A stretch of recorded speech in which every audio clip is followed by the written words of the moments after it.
to be bold. Oh, okay. And lastly, to be bold as well. Um, it's just in the same way, for example, you introduce yourself to someone that you haven't met before, or when you find yourself in a new place and you don't know anyone there. How would you create a connection? You create a connection by introducing yourself. Hello, hi, my name is Afua. Hello, this is what I do, and this is who I am. Authentically speak who you are, and be bold as well. Yeah, so that's how you basically create that connection. Um, Between whether it's going to be you and the organization, or actually it can be you um, and maybe a business partner, for example. There's so many ways that we will use the idea of, a proposal. So it doesn't always have to be within like a charity sense. So that's the first thing. Coming back to creating a connection, you have to know yourself. Before you introduce yourself, you have to know yourself. But what are you going to use to introduce yourself? What about yourself are you going to say? What about yourself are you going to highlight? There's so many things about yourself. Maybe you like football, you completed education in a very prestigious institution. I don't know. But what exactly about yourself is going to be important when you're creating that connection? So if, for example, it's something that you haven't necessarily spent time doing, spend time thinking about it. What about myself do I want others to know when I introduce myself? That's the first one. So you have to know yourself to introduce yourself. The second thing is for you to also know your vision. What is it in this world that I want to do? That can seem like such a big question, but it can be as simple as how do I want to change something that's happening in my community? How do I want to change the way something is done? Or how do I want to influence the way something looks like right now? What exactly is your vision? And your vision can look different in different situations. I'll give an example. So I sit on the charity on the board of a music school. And before I got on the board, it's like a board of directors. Before I got on the board, um, one of the things that was like my vision was I just need to come here to represent the youth voice. The board of directors, they're all old, well, significantly older than me, at the top of their careers. I hadn't even started working at that time. And all I said I can offer them was I'll offer them that youth voice. And that is, this is what the students are saying, or this is how the students are feeling, and I'm bringing that to the boardroom. So when we're making decisions about the school, for example, the school would do something this way. This is the amount of money that's coming here. This is how we're going to move in the next few years. All I can say is that, oh, I think this would affect the students in X, Y, Z ways because, for example, maybe I spoke to the student, or as a student myself, or when I was a student, these are some of the ways that this decision could affect me, for example. So know yourself, know your vision. And if you don't necessarily know that now, spend time reflecting. I'm just going to check in the chat because I think a lot of things are going on. Okay, okay, that's fine. I don't think I've missed anything. Okay, fab. A question that could be useful if you want to spend time reflecting about yourself and your own vision. You can ask yourself, if money was not a constraint, what will I change in the world or in my community? If I had all the money in the world, what would I change about the world? Or what would I change about my community? What would I change about how something is done? That could be a good way because sometimes what we normally say is, oh, I don't have money. Because I don't have money, I can't change this. Because I don't have money, I can't do this. Sometimes it's not about the money. But yeah, maybe one place to start if you're thinking about your vision is if money was not a constraint, what will I change about the world or my community? There's some people who are just tired of seeing people suffer. Some people they can't do with that. Like they just see the daily sufferings of people and it hurts them, and that's what drives them. That's the purpose that drives them. There's some people they don't like the way a system can be ineffective. Maybe you need to cross the road, it's just from here to here, but the way to cross the road is just all in my language, they'll just say nyama nyama. It's just any haphazard way. Maybe that's what drives you. So if, for example, that's what drives you, then you know that maybe part of your purpose is making something more effective than it was previously. Okay. Number two, find a common ground. How do you do that? If you don't know someone, maybe, like I said, you go to a new place and you don't know someone, one of the quickest ways to find that common ground is to do your research. If, for example, that person that you're thinking of speaking to and connecting to, you hold them in like such high regard, you do your research. You think about what is their pain point? What do they like? What do they dislike? It's the same way with like when you're trying to interact with like just a normal human being. So you do your research. You want to know, about them. And then the most important thing you do with the research is to match that with you. So remember what I said about knowing yourself, knowing your vision. You know that this is yourself, this is your vision. You're able to find common ground when you can match what they want. No, when you can match what you know about them to what you are like or to what your vision is and where you want to go. If you realize that there's no match, then they're not the people that you need to be proposing to because there's no common ground. There's no need for that match to happen, except maybe that there's another purpose which will come, to the next point. So yeah, so it doesn't match you, what you want to do, what you want to achieve, where you want to go. So that's about finding common ground. And then lastly, explore a shared purpose. So there's some people that, for example, you would write a proposal to, and the purpose is actually to influence them. So the purpose is not necessarily that ideologically you're all on the same page. The purpose is maybe I want to be there so I can be within that decision-making forum to influence something, for example. And that's the purpose. For someone else, the purpose is that we have great common ground where we want to go. We're both on the same page. We're all aligned, and we all want to build something like this together. For an example, I'm a PFF volunteer. I have a shared purpose with Uncle Sop's purpose as well. So, and we also have that common ground as well. Where I want to go, where the PFF wants to go as well, and that's a match. That also leads to the shared purpose as well.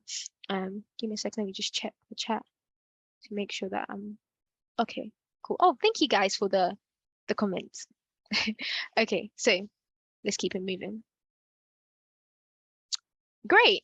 So that was the theory, the work behind what should be going on in your mind to everybody that you're going to, well, propose, but you're going to be writing a proposal to.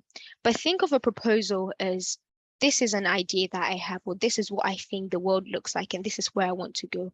How am I going to make that proposal happen? So that was the work you need to do before you actually write for something. Like I said, you need to find connection, common ground, shared purpose. Cool. Are we ready to propose? I don't know, but I'll just show you some of the steps in actually writing the proposal. And know when you're writing a proposal, you're not begging anyone. You're presenting your idea, you're articulating yourself in a way that matters to the person that you're speaking to because you're engaging that person. Okay, cool. A proposal or project plan, it has to have these 1, 2, 3, 4, 5, 6, roughly 7 things. Why, what, how, who, when, where. They're pretty easy to remember. Why? The biggest thing is why.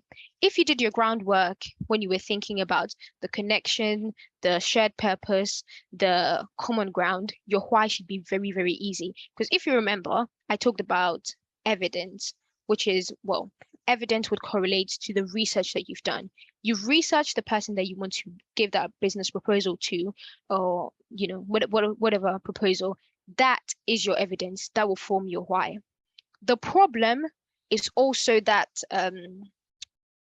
common ground.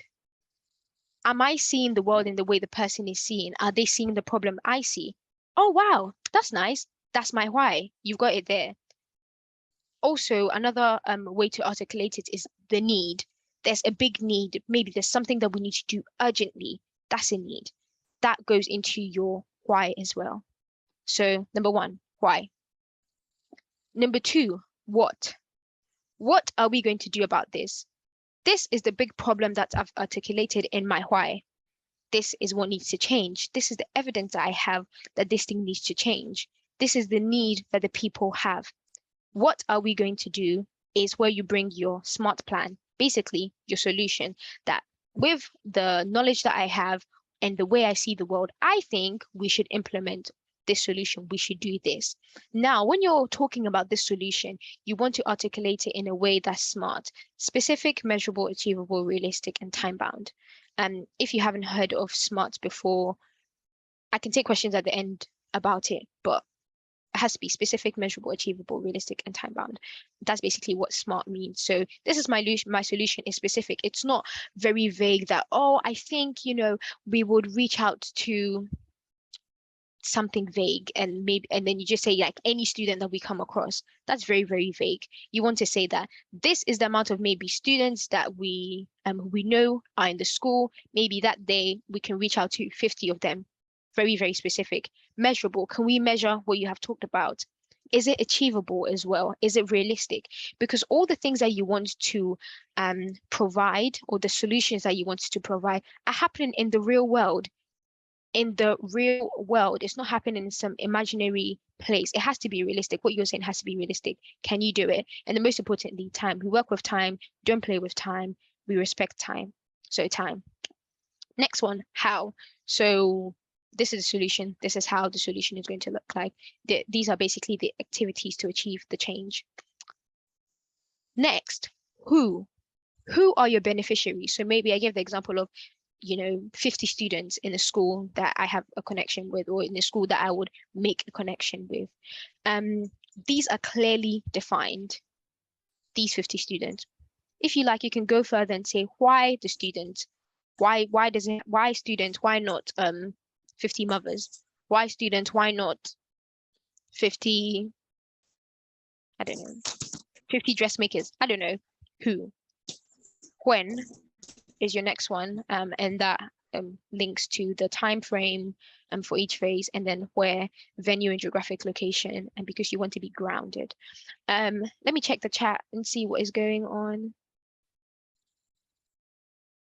Oh, thank you all. Let me see what my next one. Perfect. Do we want to ask any questions? Because we're now going to go into an interactive breakout session shortly. Questions? Any questions? No questions? Are you sure? Okay, cool. Sorry, hello. I have a question. I'm sorry. Yes, please. That's fine. Okay. Will you share the slides with us? Because I think. Of course. All right. Thank you, ma'am. No worries. I will share the slides. That's fine. Okay. So the next section is going to be a breakout, but we're not going to go into breakout rooms yet. Abisola, I just want to double check if the breakout function should be working. We shouldn't have too much time getting into breakout rooms. Is that okay? All right. Okay, yeah, that's fine. Okay, cool. So I'm going to explain what's going to be happening in the breakout rooms. I know we don't have a lot of time, so you probably wouldn't spend too much time in the rooms, but yeah. The next thing that we're working on is a mini project plan. Oh, I missed something. I'm sorry. Let me go back. What I've put here is some reasons why people get rejected. So there's some people who, for example, would jump straight into, like the project plan that we've talked about and just answer the why, what, how, who, when, where, and they wouldn't do the groundwork that we talked about at the beginning. Let me just show you. The creating a connection, finding common ground, they wouldn't do that. So when their proposal gets rejected, they're wondering why. And then I've articulated that here. So yeah, so some people get rejected. Number one, they didn't articulate a shared purpose. There was no direct reason why the person that they made the proposal to, there was no connection. They just said, oh, I have to write a project plan, or I have to write a proposal, wrote anything that came to their hearts, in their minds, in their soul, wrote it down, and then just sent it off. They didn't make that connection. Number two, they didn't talk about the value that they're bringing. Great. Maybe we have a shared purpose. Maybe we all want to change the world. Maybe we all want to empower young people become leaders. But why you? What value are you bringing? And then secondly, is that value, is it answering a specific pain point? maybe is that something that the person is struggling with? And sometimes you will know someone's pain point if you did your research, where it goes back to the beginning of what you need to be thinking about before you do that proposal. Because if you did your research, maybe you will find out that that's a specific pain point for them. I'll give an example. The board of directors that I sit on for the music school, one thing that I knew was that they were trying so hard. Honestly, they'd even put in so much money to hire someone who was basically black. Because they were all basically like white and very, very middle class. Yeah, so they had that was like one thing that they were really struggling to do. So that's even how I even got into the conversation in the first place. But then I didn't make my value when I brought my value proposition to the school. My value proposition wasn't that, oh, hi, I'm a black young person here who has come to talk about something. My value proposition was that what I can come and do for you guys is to talk about young people, because that's something I have experience in, not just the fact that, I'm just like some black person talking about something. I see your hand up. Give me a sec. Let me finish my point. So yeah, do your research, because your research really gets you far. You can get to understand what people want, what they're looking for, where they're struggling, and then that really adds to your value. Yes, please. To the person who has their hand up, can you speak? Come off mute. Oh, thank you so much. The presentation is so nice, but I have one thing to add here. Because when I went through many pictures, is that the major challenge that many people fail is the sustainability. So, and we didn't talk about it. Yeah. That's most investors, thank you. most investors, like, they are interested in a business that they can invest in, and at the end of the day, the business doesn't collapse. So sustainability become a major issue in any proposals. So can you highlight us about it? Yes. Honestly, thank you. Thank you so much. And I'm really happy, like, we're all learning. So I think I didn't prepare this presentation more in a very business sense, but I mean, I think the language that I'm using is quite business focused. But you're right, sustainability is a big part of something that you should definitely mention in a project plan. Now, I wouldn't want to go too much in depth about general sustainability. So, like about climate and about environmental sustainability specifically. But what I definitely will say is that you have to think about sustainability in terms of, is this solution that I want to implement, is it going to be here tomorrow? Is it going to be here the day after tomorrow? In the next 10 years, what's this going to look like? And that can be the beginning. And honestly, thank you so much for bringing that up. I should have included that. Because why would you want to propose a solution that's just for the short term? Maybe if your solution was just to solve a short-term problem, maybe fair enough. That's fine. But we want to think about something that is sustained, like, that's something that will sustain growth over time. So yeah, thank you. Maybe I think what I'll do is that let me make a note for myself. I'll include that in the slides before I send the slides. That one thing to think about is the idea of sustained growth. Right. Yes, someone else has their hand up. Can you please speak? Hi, thank you so much. Well done, Miss Afua or Afua. I don't know. Okay, so I have a question. So today I had a meeting, and I had a meeting on a community. Someone who had, like, I'm a community developer normally. So somebody who had the idea of like helping the community, and the person didn't know how to go about it. So we had to add like a strategy meeting. And I read this book. I've been reading this book for like, this is my third time of reading the book.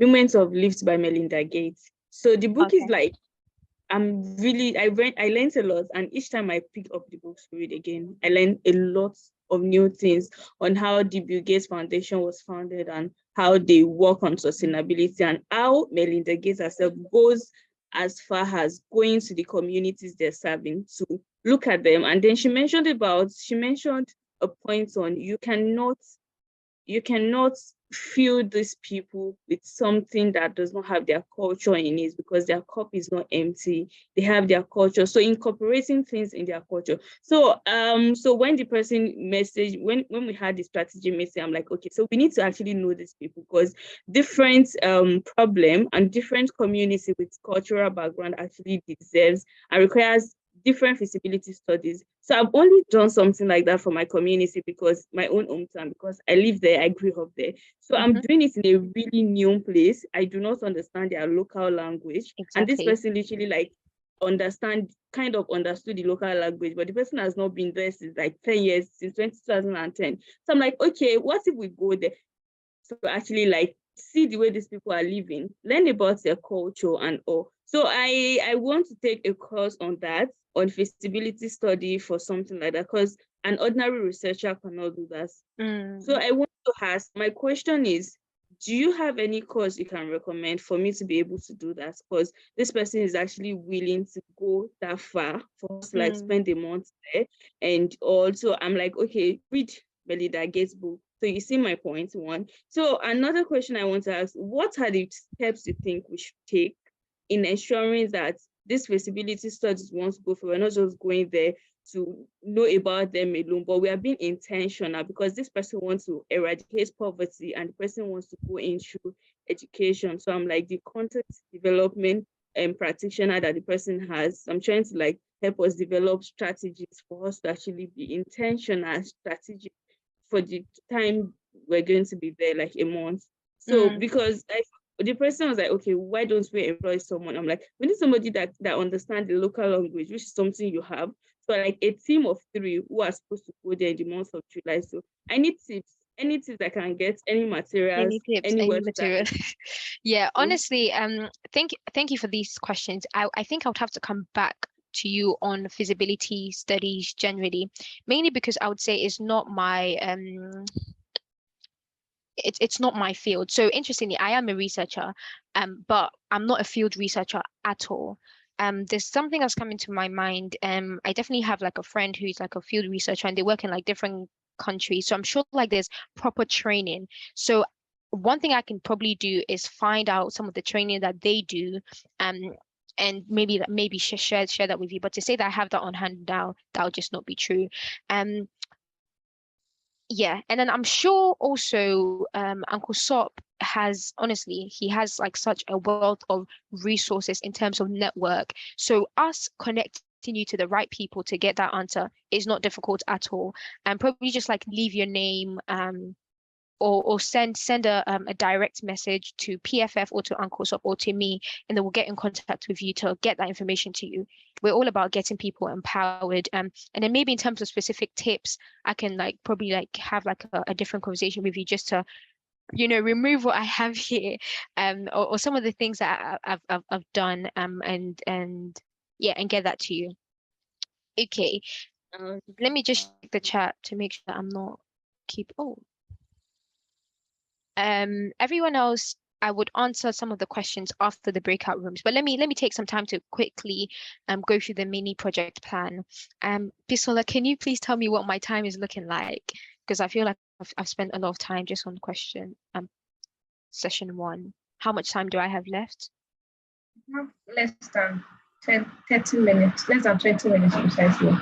Oh no. Oh. Yeah. Okay, no. No, we wouldn't be able to do the breakout rooms. Okay, but let me just go through what I wanted us to do. But thank you so much for your engagement. Because we have a lot to cover. We have two more topics. Remember, we have proposal writing, public speaking, and I think that's going to take a while. So yes, I'm so sorry. We will not be able to do a breakout rooms, but let me explain it. So to put the proposal writing principles that we've learned or we've heard into practice, I wanted us to do like a mini project plan. So this is generally what a project plan template would look like. And part of it I've already explained here. So what I wanted us to do is that I would have put us in breakout rooms, and then you just have a go. So maybe you have like a project idea. It doesn't have to be anything big.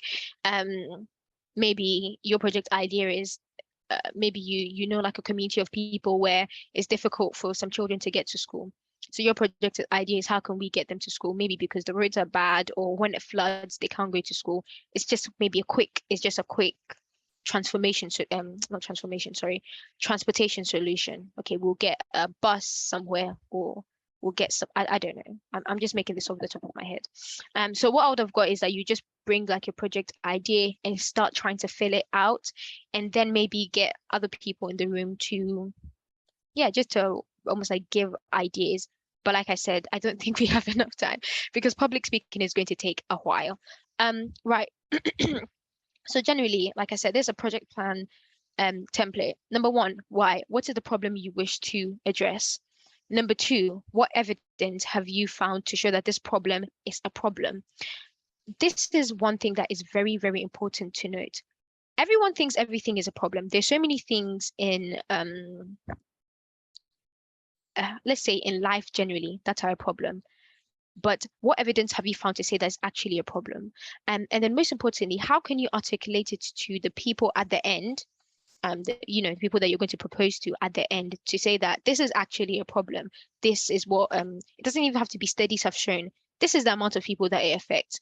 This is why it affects them because of the impact it has on them, et cetera, et cetera. Like you have to take time to really think about proving that this problem is a problem. And I think another thing I would say to all of us is that let's not assume that people live in your context. I don't live where you live. You don't live where I live. You don't know what happens where I live. And you might easily see something as a problem, but if you don't articulate it in a way, like you communicate that language from, A to B, to communicate that person would not be able to really appreciate the weight of the problem. Yeah, so what evidence have you found to show that this is a problem, and what support do you need for your project? So that is in the the what as well. Wait, sorry, that is in the why as well. So 2 mini questions in your why. Now the what is the change you want to see achieved by your project? And like I said, it has to be smart, measurable, achievable, realistic, time bound. And then I think one thing that sometimes we miss is how would you measure just this change? Yeah, measurement. How do you measure change? And I'm not going to lie, it is difficult.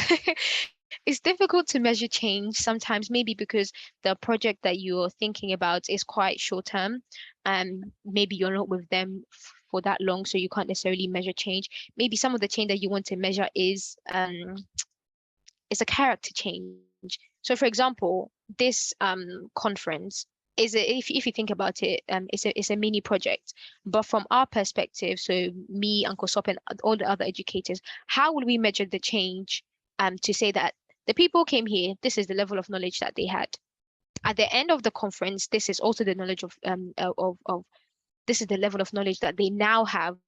Now it's not just about what they know, but it's what they do with what they know. So even for us, we have to measure change. Like we're not just here to, give you information and just leave it like that. Next one, how? What activities is your project using to address the problem? So this is basically like the means to which that change would happen. Yeah, so what activities are you basically using to achieve that? And then the part 2 of the project plan is who is your target audience, and how will they benefit from this? I think I'll even add a bit more on your target audience. Sometimes it's not even just about the target audience, but also the other people you need to get involved to get to that target audience. An example, you want to do something in a school. You think that your beneficiaries are the students. Yeah, there's one, but you generally have to think about what we call like your stakeholders. Your stakeholders are not only the students, they're the last people who would basically be getting that information, but you need to influence the teachers. In some cases, you need to influence the parents. In some cases, there's the things that you're doing to build maybe their character is how they're thinking about themselves in relation to others. So other students as well, their friends. So yeah, we have your target audience, but we also have like a bunch of other people around your target audience who you should be able to define, even if you don't know like in depth about all of them, but be able to define to say, this is how we will influence these people. to make sure that the end target audience, that change basically happens to them. Next, what is the time frame for each of your project phase? All right, so this is a bit more in-depth because you can put your project into different phases. So research and development, activity and implementation, and monitoring and evaluation. So thinking about, this is what we did when we research, this is how we developed our project ideas, because sometimes ideas don't just come, it's like, oh, I have a great idea. Sometimes it takes a while to develop and grow, and different people. And when you have a team of people, someone says, oh, I think we can do this, and someone says, oh no, have you thought about this? So it can sorry there can be like some time for the development, and then of course the activity, that's where the whole stuff is happening, the activity and implementation. And then lastly, the monitoring and evaluation, because why will you do something and not monitor and evaluate how it went? That's honestly, that's a problem. Yeah. Okay. And then lastly, where would the project take? Was the area, venue, geographical location? Sometimes it's good to have some of these, especially because this conference is like an international conference. It's very, very good to have some of these. So for example, someone from South Sudan's context might be very, very different to someone in India, for example. And it's just good to say that this is where it's taking place, because the people who may be marking your proposal may not be from where you're from. But even if they are from where you're from, where you're going to do the project, they don't know what those challenges look like. Right, let me take a quick pause and look at the chat to see some of the questions.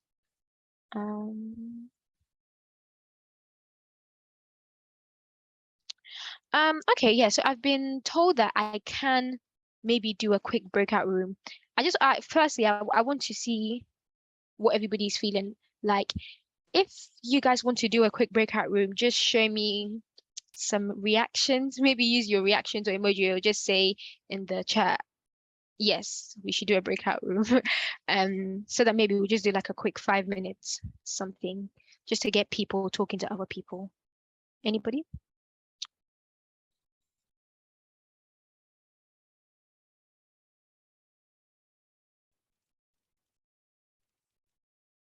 Okay, we have some yeses.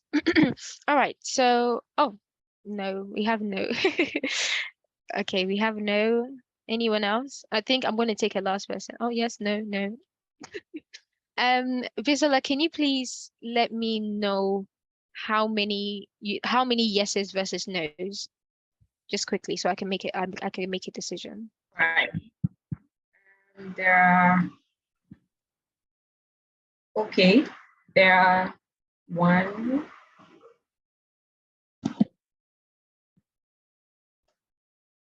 2, 3. Seems there are more no than yes. All right, that's fine. The people have spoken. It's okay. So yeah, we can carry on. Right. Topic number 2, public speaking. Some of the stuff that we're going to talk generally in public speaking, we can use some of the principles we talked about in proposal writing, or at least thinking about your proposal with public speaking. But public speaking is a bit more in depth. Because the art of writing and the art of speaking are slightly different. But what stays the same is that you still have to do the groundwork before you, in the case of writing, before you put pen to paper, but in the case of speaking, before you open your mouth to speak. So it basically, like in terms of like the ideation. So generally, public speaking, one thing to focus on is the purpose. Why are you even there? Why are you even speaking? Why? And it may seem like such a easy or simple question, but the why is important, because there's something that you want to achieve basically, like at the end. So purpose, why. Second thing, storytelling. Storytelling can be a very, very, very good way of getting your point across. For example, I use a story, well, a fake story, to get the point across at the beginning, when I talked about the student who had a great idea, and as time went on, a bunch of things happened, and that meant that, of course, the company collapsed, even though they had money at some point to be able to get their company to like a next level of scalability. All right, so public speaking. The basics of public speaking are 3. AMS, your audience, your message, and the strategy. Audience, message, and strategy. Human beings have 2 ears and 1 mouth, yet the rate at which our mouths move most of the time, well, maybe more for extroverts, but most of the time, our mouths move quicker than our ears are moving.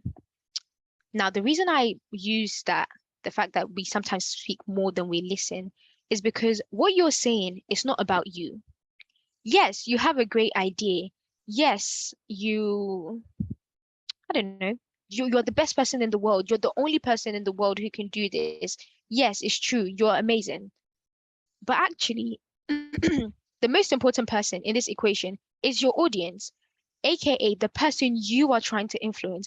Because who cares about what you're saying if your audience are not moved? Who cares about what you're going to land if your audience don't actually end up coming along with you on that journey? So that's something for us to remember. Let's put our audience at the center of what we're doing, because it's them who need that change, or it's them who need to be affected by what we're doing. So AMS. Let's define our audience. So by definition, an audience is basically anyone or group that is listening to someone, someone who's conveying a message. So basically the end person, the receiver of the words. Great. Before we talk about your audience, or before we talk about, the audience being like important in anything, we need to actually establish a connection between us and the audience. If you remember in proposal writing, remember you have to establish a relationship, because what is the point of going to propose something to someone if the person doesn't know you? And then of course, if you don't know you yourself to even go and introduce yourself to them. Similarly here, we need to connect with our audience. Sometimes when you're speaking to a big group of people, you're like, I don't know, I'm just gonna just speak, but the connection is like quite important. And so for example, if you've realized, I really try to get your feedback, like I would say, is this okay to stop here, or should we do this? Like try to get your feedback, because there are about 50 people on this call. All 49 of you are the people I'm trying to influence, the people I'm trying to bring the message to. Who cares what I have to say if it's not landing with you? So let's not forget that. All right, so how do we establish a connection with the audience? Number 1 is to establish credibility. If you saw one quick, actually, it'll be worth asking the question, how do you think my credibility was established when this call started, or before this call was started? Anyone, you can come off mute and just say, just quickly, how do you think PFF established my credibility, or how did I establish my credibility before I started?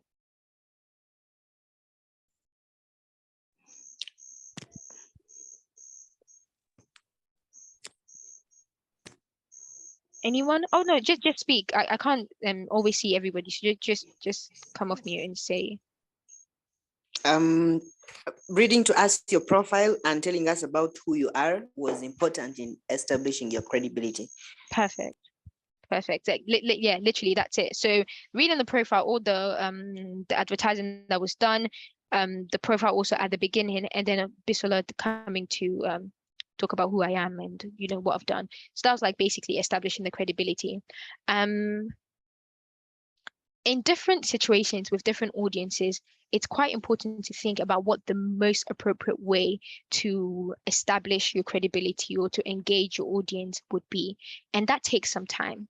So like I said, you don't, okay, no, I haven't said this, but you don't come on the platform where you're coming to speak to now think about the strategy or to think about the way you will speak to the people. Normally you would like to do, or hopefully, you would like to do some groundwork before that. So yeah, if you have the opportunity to public speak, and I'm sure most of us will, and sometimes, like I said, it doesn't have to be a big audience, maybe a group of 5 people, that's enough, that's public speaking. You have to contemplate, what's the most appropriate method to engage my audience? Do I want them to do something with me? or maybe this is not a do something with me, like come along a journey with me. Maybe this is, I just want to tell them something. But even in telling them something, you have to take them along with you. Generally, there are two types of people. We have people who are logical thinkers. We have people who are more emotional thinkers. This has nothing to do with gender or otherwise, just how people work. I think it's like the left brain, right brain type of thing that's going on here.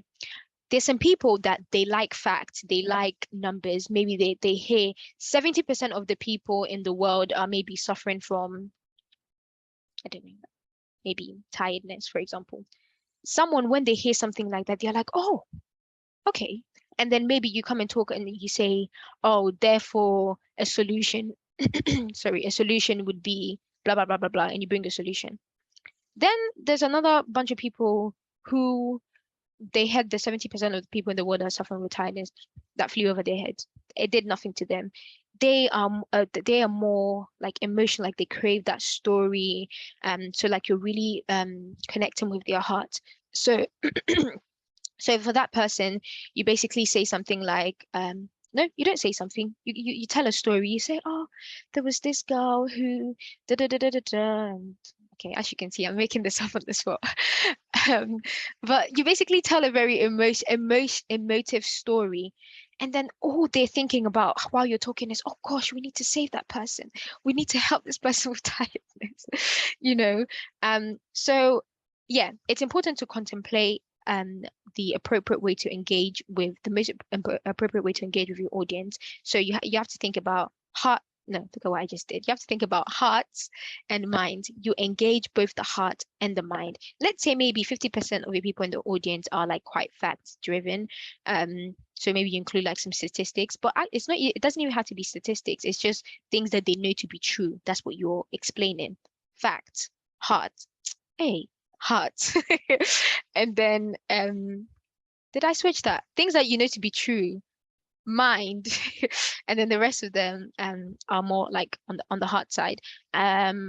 Sorry, quickly, I saw two hands and the two hands went back down. Do you still want me to answer your questions or should I carry on? Yes. Oh, I should carry on? I want to just add something. Okay, yeah, please go on. Thank you for the presentations, but I just want to add something in knowing about the audience, like knowing your audience has become a major issue. It's like when you're a student and you are speaking to professors, there is always like anxiety because you feel like you're talking to people of high profiles. So how do you address this issue? Like it is one of major issue that mostly many people. Okay, perfect. Literally perfect, because that's exactly where we're going to, because I'll be talking about, for example, like, you know, anxiety, but what to kind of drive with or what to keep most important like in mind. So let me come back to my point on contemplating the most important appropriate way for you to engage your audience. Is very important to do, because if you can think about that, then that's basically the method that your message will go through. And so maybe if you're dealing with like a group of smaller people, maybe you'd like to do like a small activity with them. Maybe you're in person, you'd like to say, oh, let's all come together and think about something, or you'd use like paper to get people thinking and writing with you, because you want to bring people along with you. Like I said, who cares what you're saying if you're not bringing people with you? Yeah, another quite important thing that a lot of people don't think about is the order in which you tell your story, or the order in which you land whatever you want to land, but you're thinking about it through the audience eyes. Maybe based on your audience, maybe for example, you are going to make a presentation to like a group of doctors, and maybe just generally stereotypically you're thinking, oh, maybe these people are more logically driven people. Maybe in half of the way you tell your story, you come with all the facts at the beginning, because it's fact, and then maybe you come up with a little story of impact at the end of what you're going to say. But maybe you're going to speak to like a bunch of artists on something, the order in which you tell the story, maybe you come up with that emotive story, for example, that I said, and that would be what you drive at the beginning of your presentation, and then maybe you come back with some facts at the end. The order in which you tell your message is important because you're thinking about it through the reception of the audience. I see your hand. Give me a second. Let me just land this. I'll come back to you, but keep your hand raised so I don't forget. The next thing in connecting with your audience is to make sure that you're well rehearsed. Now, the rehearsals is not just about you, for example, you know, maybe like rehearsing by yourself, like in your room, but it's actually trying it out in different type of people who might be your audience. So, for example, like your friends or your family or whatever, someone who's going to have like a fresh pair of eyes to what you basically want to say. And while they're there, one thing or the things that you should be looking out for is how they react to you when you speak. So as you're speaking, you're thinking, how are they reacting to what I'm saying? Is it landing anything? Then that would be a good way for you to know, this is a way I can connect with my audience. And then the last one in connecting with your audience is about managing your fear and your anxiety. Honestly, there's so many people who have so many tips and tricks for managing anxiety, but one thing that works for me, other people will say other things. I'm not other people, but one thing that works for me is that when you know what you're coming to say is something filled with purpose, and you know your purpose, you know who you are, you know your purpose, blah, blah, blah. And you take your focus from, these people are going to be judging me, or these people are going to be looking at me, these people are going to be whatever, and you say, if I don't say this message, or if I don't land this message, that's of greater damage or of greater importance to me than the fact that, you know, all of these people are going to be looking at me. I think that is something that has worked for me. But yeah, like I said, that's personally me. But yeah, taking your focus off just the present, like the reality, there's so many people looking at me, to actually, I need to land this message with the people in the audience because I know it's of importance to them. Always thinking about the audience before you think about you, who is basically the messenger. Sadisu, you have your hand up.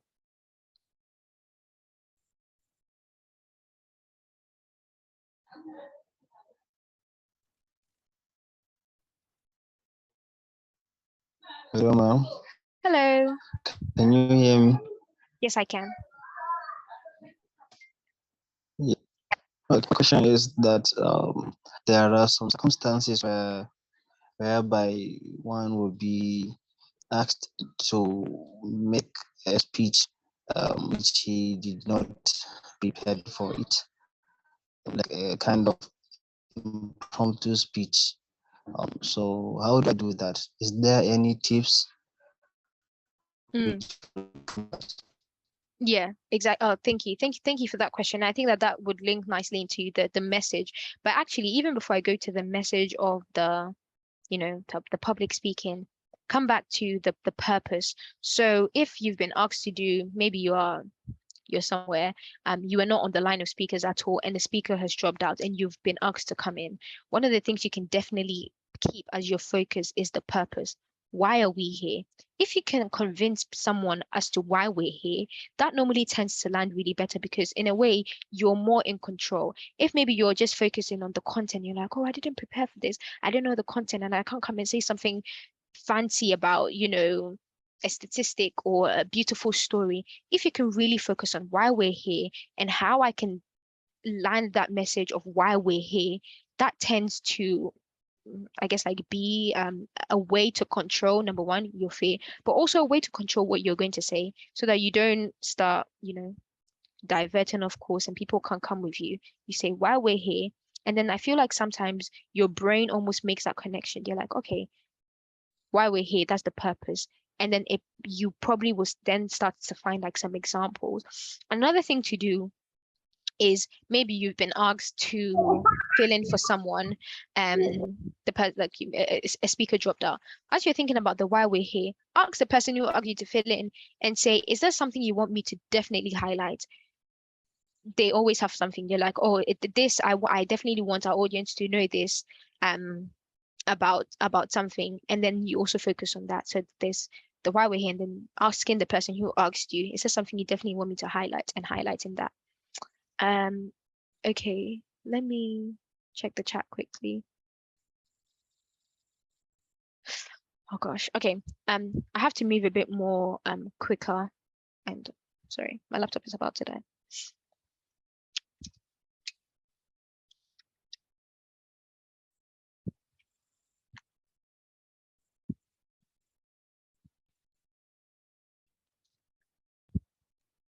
Fab. Okay, my laptop is plugged in now. So yeah, then I said audience is the first, and I believe the most important part of the public speaking. Next is your message. So I was asked to also prepare on creating like an outline for public speaking. There's some people who need like aids when they're speaking, like you want like your different points as well. Something to ask yourself: why are you creating the content you're creating? Why are you going to speak on the thing that you're speaking? Lead with purpose. If you lead with purpose, you tend to make the connections easier. Like, why do my people or the audience need to know what I'm saying? So why? Who is your audience? And who are you? So going back to the proposal writing, if you've done the groundwork, knowing yourself, knowing who you are, and articulating that, it makes it easy for you to be able to create that, that outline. It doesn't necessarily mean that you have to, introduce yourself and introduce all your, like, to tell everybody what's on your CV from A to Z, but it makes you, or it helps you to be able to build, number one, the credibility, but also number two, the familiarity with the audience. You don't want to be speaking to an audience and it feels like you're far removed from them and far removed from their experiences, or most importantly, far removed from their understanding of the world. Because then again, what's the problem? Or sorry, what's the point? You haven't landed where you need to land. That's that.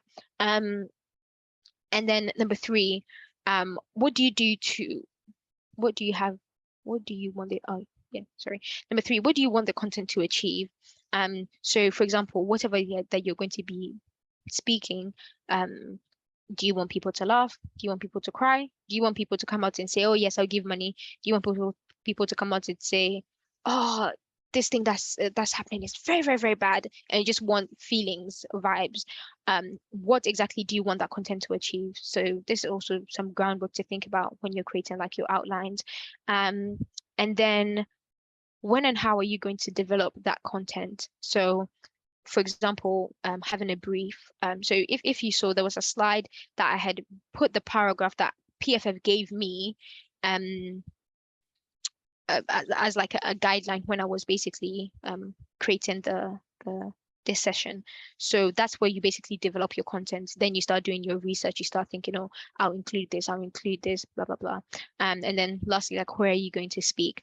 One thing to note is maybe when you're speaking in like a virtual forum such as this, there are other things to consider. Maybe when you're speaking in person, you can easily pick up on body language and other things, but sometimes in a virtual forum, you can't necessarily do that thing. So what are you going to do to be able to mitigate some of those things? Lastly, about the message, actually, you are the message. You are the message and you are the messenger, and your voice is also part of the way that the message lands. So how you present yourself, how you introduce yourself, how you introduce your vision, how you introduce why you're here, what you're here to do, is also part of the message, because that's what people are going to remember.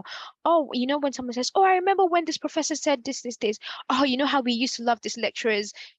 The reason you love the lecturer, or the reason you love what the lecturer said, or the reason you remember what the lecturer said, is because you love the way the lecturer presented or whatever.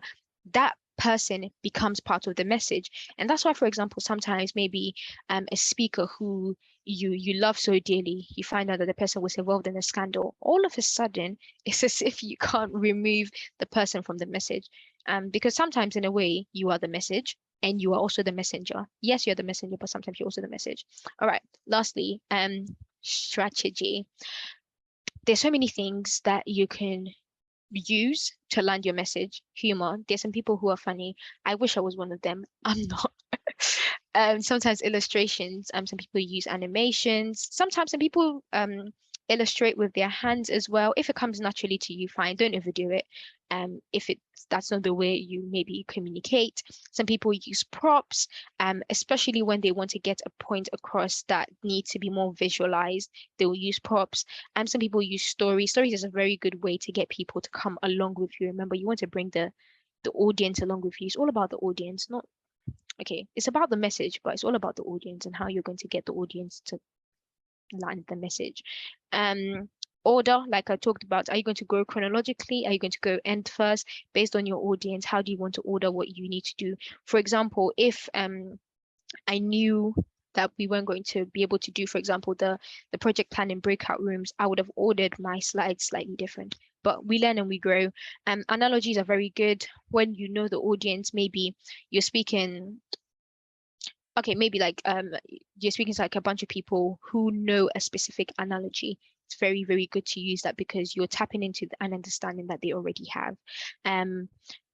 Someone asks, maybe you're going into a community that you necessarily don't know much about, but you want to be able to land a certain message. Maybe there are proverbs in that community that it may not be necessarily native to you, but you use that to say, hey, I understand you. Hey, I understand where you're coming from. That's like that's a good way. Demonstrations, maybe you get two people up on stage and you say, oh, this person did this person did this. If you run around, I don't know, but a demonstration can be a good thing. And then also sometimes calling out to the audience depends on where and when and how, that can be appropriate. But it all comes back down to the audience. If you're reading the audience and how the audience is feeling about you and how the audience is landing your message, you can do some of these things. And then a subset of the strategy is the public speaking codes. Remember, I said you are the message, your appearance is important. People judge you even before you've opened your mouth. Before you open your mouth to speak, someone has made, not someone, humans do that. Humans have already made like a judgment of you. It's subconscious. It's not necessarily even in relation to something. It's just what it is based on how you look like. And what you want to do is to be able to raise that your own profile. I'm not saying you should go and look in a certain way, but just know that you're putting your best foot forward. For example, gestures are good. Gestures come quite naturally to me, but I feel like sometimes I can overdo it. So that's something even I'm working on. Stage management, for example, your microphone. So for example, today I'm using like my headset. I learned from last year. Last year I didn't have headset, and I think people struggle to hear me a bit, and I feel much better in control, like when you know, oh, the microphone is working and it's not going to have feedback, etc., etc. Anything to make sure that there's less focus on just you, more focus on you engaging with the audience is always good. So looking in for all of that. Eloquence, the more you public speak, the better you become at it. So that can also help. But just generally how you speak and how you articulate your ideas, the more you do it, the more you become at it. Energy and passion. So people have lots of energy. I'm all for that. Sometimes if you don't have a lot of energy, just remember that your audience don't know where you're coming from. So sometimes I don't even mean that, oh, you're coming from this village or this town. They don't know where you're coming from in terms of your day. You don't know where I'm coming from before I came to sit in front of this computer. I don't know where you're coming from before you came to listen to me speaking. I don't know where you are.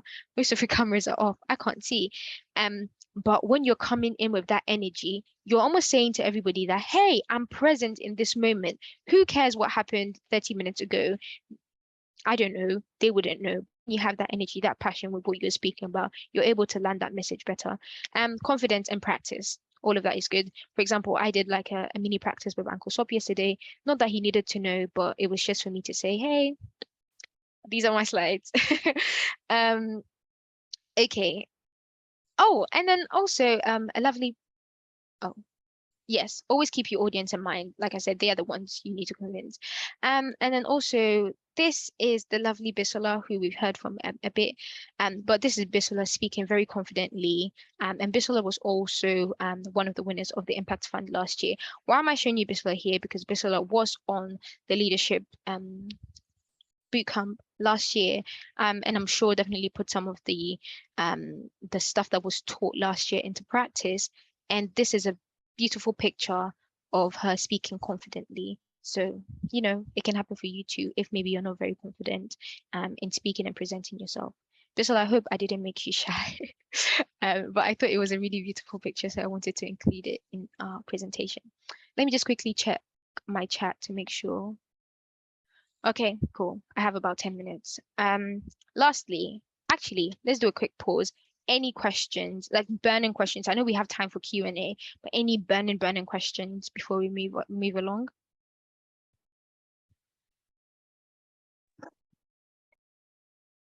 Hello, can you hear me? Yes, I can. Hello.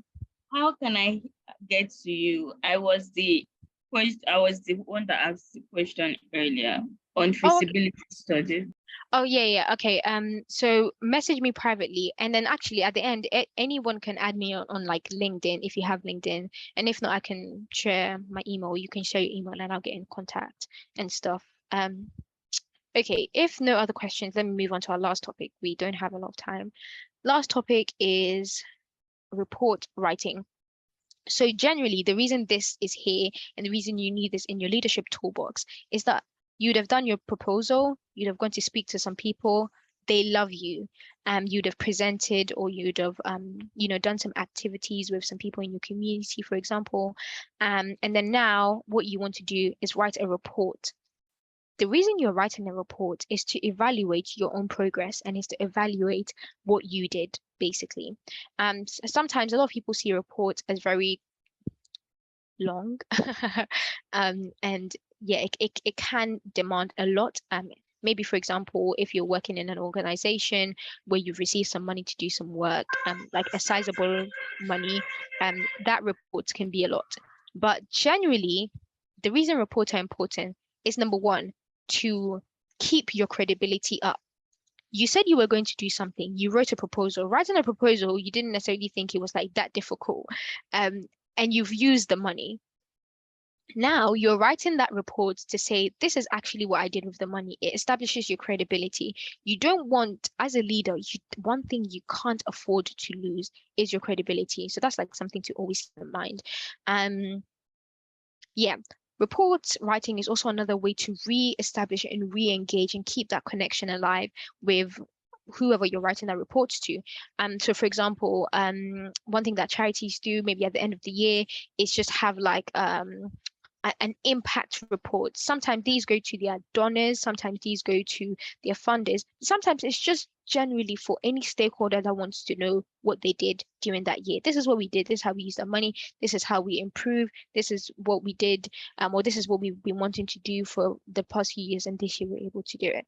It's all about keeping that credibility. It's also all about really almost like selling yourself. And then most importantly, it's a time for you to evaluate your own progress. Sometimes we think that evaluation of progress stops at school. Maybe fortunately or unfortunately, it doesn't.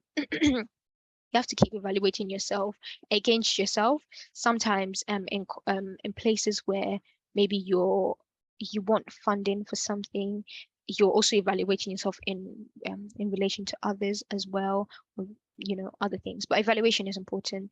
But one thing to keep in mind is that the point of report writing is to keep your credibility and to build that. Okay, moving on. So this is about generating reports from leadership event. Unshockingly, these two things determine the content of a report, the audience and the purpose. You have to know who you're writing to, and you have to know the purpose of the report. I've given you one purpose, to keep that credibility up. So you definitely have to go and find evidence to say, I did what I said I'll do, and make sure that all of that tallies up. And if it does not tally, to explain why maybe, for example, it does not tally. It's almost like, I promised this, I delivered this, this is what was outstanding, this is what I'd like to do better, Yeah, so generally, who are your readers? What's the purpose of the report? Why is this report needed? And what information should be included? Who are your readers should be quite straightforward. Like I said, it depends on why you're even writing the report. Then you know who your readers are. So is it just everybody that I want to know about this amazing thing that I've done? Or is it specifically because they've asked for the report or otherwise? And regarding the information that should be included, there's generic things that you can include, but sometimes some people who may ask you to do a report ask you to do something specific or ask for specific information to be included. So it's always good to go back to the people who may have asked for the report. If no one has asked for the report and you just want to broadcast your work, here are some of the following things to include. Oh, my thing is not working. Right.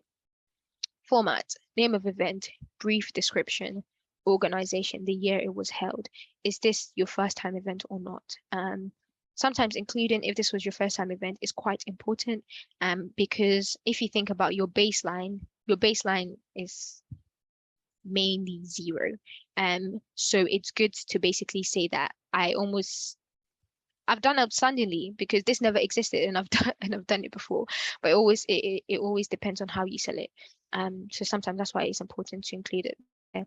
Your primary contact, when, for example, you did that outreach, who your primary contact was, because remember, the reason you even did that outreach in the first place is because you established a relationship with someone. The person you establish or the group of people you establish that relationship with is, of course, your primary contacts. So yeah, the event phase, is it completed? Is it in planning?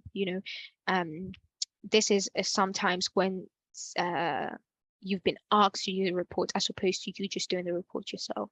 So yeah, there's sometimes you're asked to do reports where you're still in planning or you're still in project implementation. It's always good to have dates. Dates, again, build your credibility, and sometimes it's good to have the accurate date as well, because you can always backtrack and say, I actually did this on this day. Supporting committees, it depends on the organization that you're in. If you like, for that information, you can just think about the people who supported you to do that. Before something as big as an outreach happens, there's so many people that are thinking and working behind the scenes. So basically, think about your support in mind, basically. Supporting committees, outreach partners, number of volunteers, number of attendees. Yeah, so that's the general format. The actual content, it's good to include the financing, the outreach coverage, who it actually went out to. So one thing that is good, maybe if you're thinking about like a virtual event, not maybe the people who were, for example, on the webinar that you had, but actually how many impressions you got when you did your advertising, if you're able to collect the analytics. It depends on how far you want to go with these things, but that's to say that I actually did the work to spread the word, to do the promotion and other things. So outreach coverage, outreach promotion, evaluate the success. This can be on a scale of 10. This can be in other ways. For example, you can do surveys which would include some of the thought of the audience members or participants. You can talk, of course, about your greatest successes. That's if you like, the whole point of the report, to talk about what was achieved and what you believe was a success. Sometimes you don't even articulate or highlight what you think can be a success, because you don't necessarily think that it's important. Maybe for someone, they say the fact that we are able to get a hall was a success. Someone would say, you have to get a hall anyway, but maybe in the community that you were working in, it was very, very difficult for you to get that there. So write that was a success because it doesn't normally happen, or, whatever challenges that were there and why that was a success. Subsequently, you also write about what your challenges were, why it was difficult, but also you have to show some preparation to say that maybe we anticipated that this was going to be a challenge, and these are some of the steps that we put in place to mitigate some of these things. However, this is still happened, or however, this is how it looked like as a result of the mitigation stuff that we put in. And then lastly, highlight some of your recommendations. Maybe if I do this next time, this is what I'll do. I recommend anyone, if you use the model that I did, to do X, Y, Z, etc., etc. Cool. Stylistic issues and report writing. And this is generally for, like, of course, like formal reports, but please use the active voice. So as in like, currently happening. Yeah, I think that I have explained it. Yeah, so use the active voice, mind your grammar. One thing that can be very distracting, again, coming almost like to the audience and message that we learned from public speaking, is grammar. When you don't, for example, you're not thoroughly thorough in checking maybe your spelling mistakes and other things, it distracts from your message. And it's as simple as that. Some people can find, incorrect grammar, like annoying. But actually, the principle is that it is distracting from your message, because instead of the person to just read what you've written correctly, they are now reading the spelling mistakes. So just be mindful of that. And formal expressions. Actually, sometimes the reason having formal expressions is important is because not the people also don't necessarily live in your context. So if like this conference is an international conference, this conference is an international conference, they might not necessarily understand some of the ways that you're communicating, because like I said, they don't live within your context. So keeping that formal helps that communication to stay, consistent. Of course, no slangs and contracted forms, use names and pronouns, and write in paragraphs. Oh gosh, yes, please write in paragraphs. This is actually feedback from when we were marking the impact fund from last year. Writing everything in single prose is fine, it gets your idea there, but coming back to the principle of how you order stuff and how you separate stuff is quite important, because writing in paragraph is introducing a new idea, it's introducing a new concept. So writing that helps the reader, helps your audience land your message. Fab. Okay, moving on fast to the impact fund. So the impact fund is a PFF funding of $100 that is given to the following. Okay, I've said that. Great.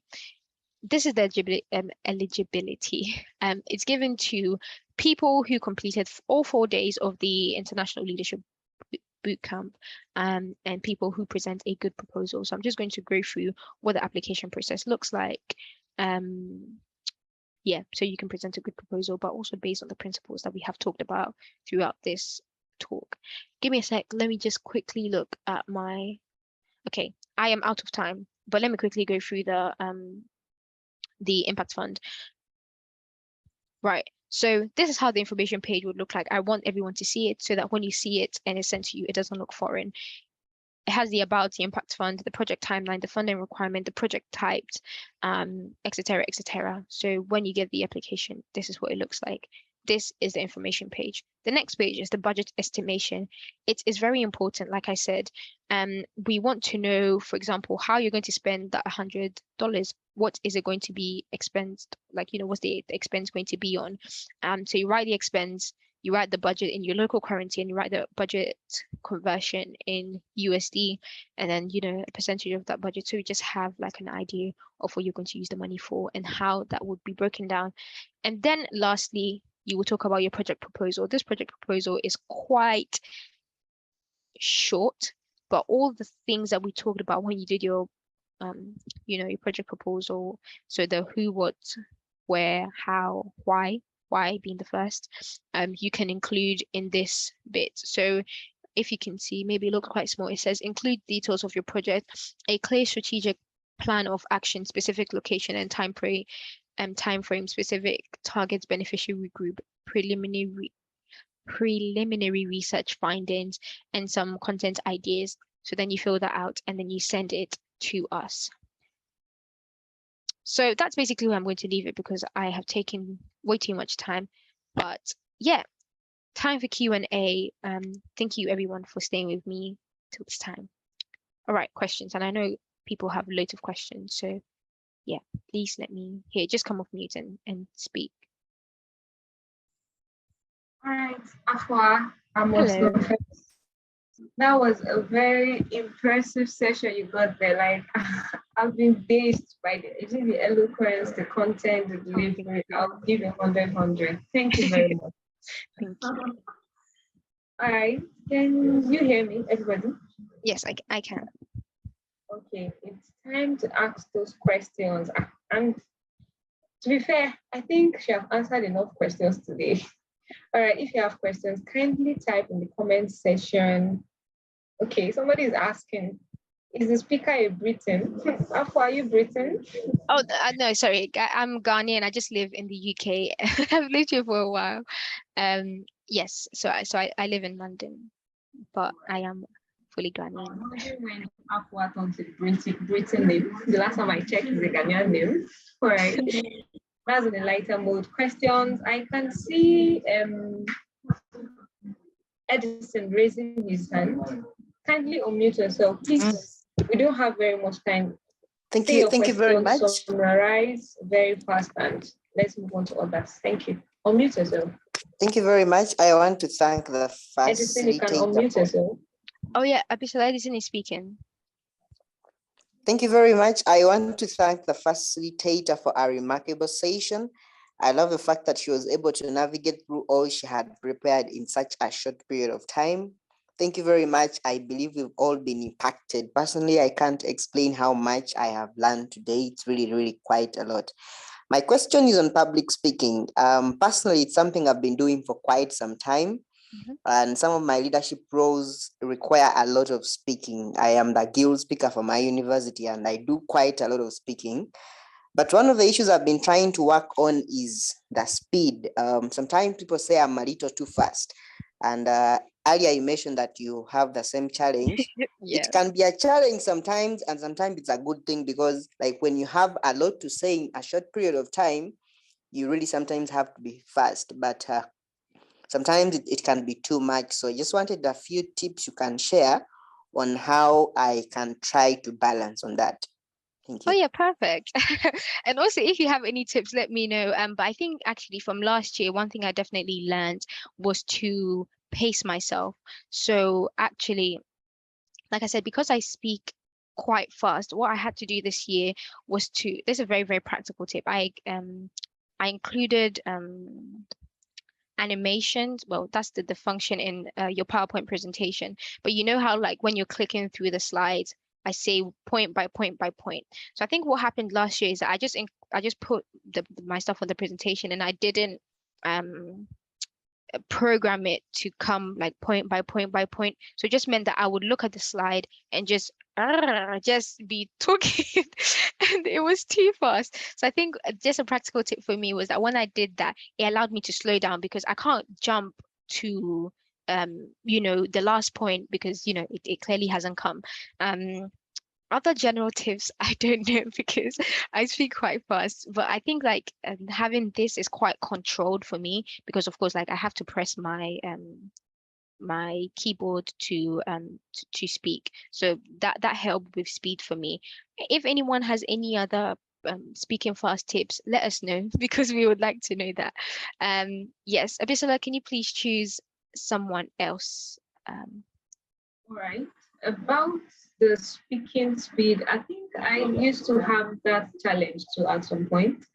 Okay, I think I have that challenge the very first times that maybe I'm not sure of what I want to say, or the audience, I'm kind of nervous or so. So sometimes when I try to listen to what I say, I feel like, why are you so fast? Like I'm not captivating anybody. Like it doesn't feel interesting. Like it feels like you're just talking to yourself. Then I made it a deliberate option to sometimes deliberately slow down. And sometimes you want to really keep to time. That's true. Exactly. Deliberately slow down. Try to watch my audience expression if they're actually following. If I see that they are not following, or maybe I seem too fast, I might just pop in some humor, ask questions, to actually dragging their attention. So I think that's like a hack for me. Then I learned, then when I listen to very calm speakers, I'm like, wow, like this is interesting. You can do this too. So I saw that something that the most important thing is the message, not actually the time. So if I find a way of summarizing what I want to say within a very short time, I think I've met purpose. So it doesn't really matter if I cover everything. So are you satisfied, Mr. Edison?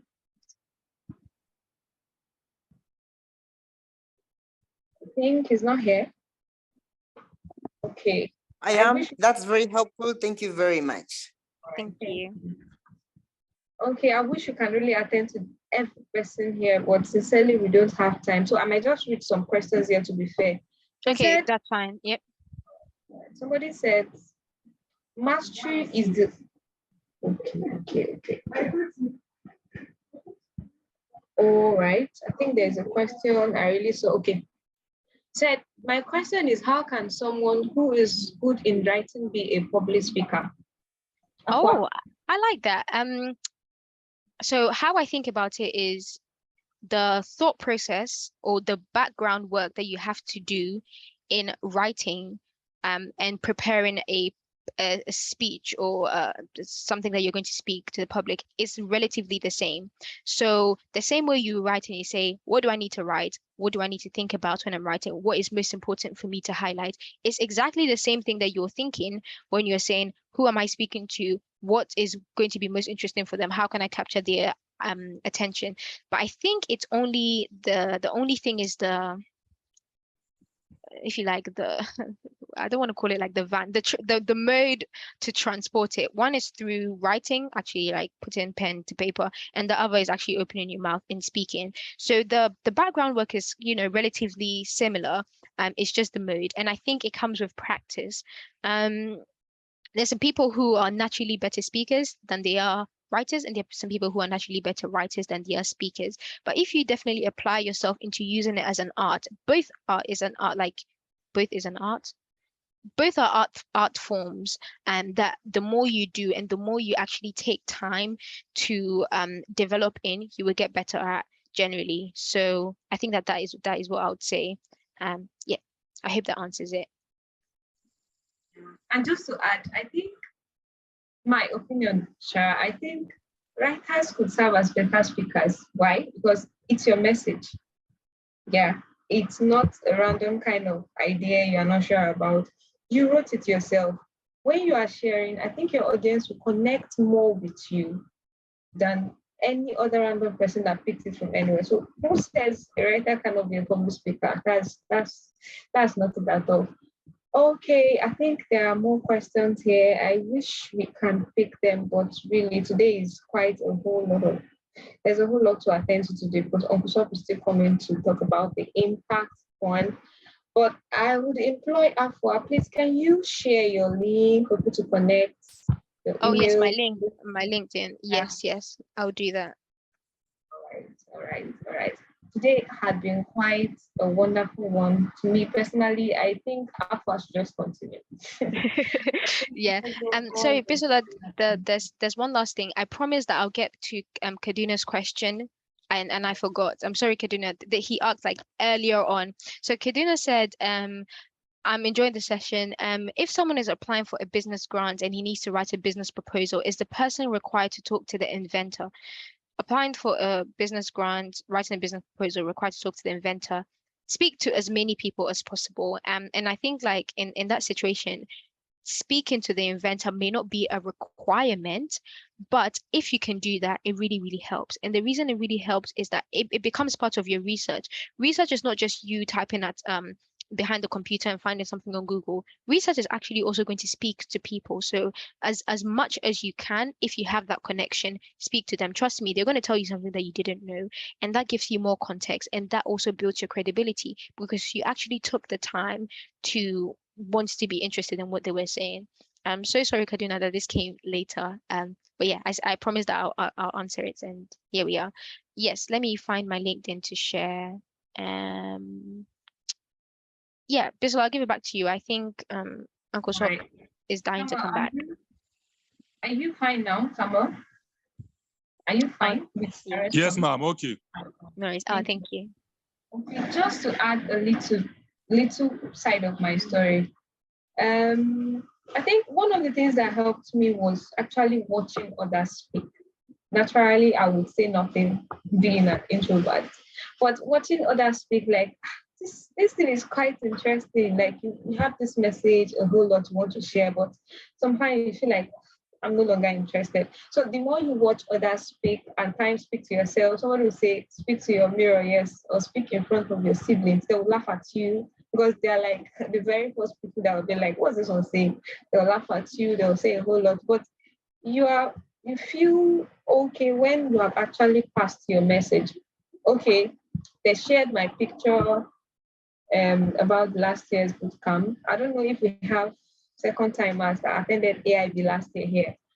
Oh, it was actually my very first time writing a proposal.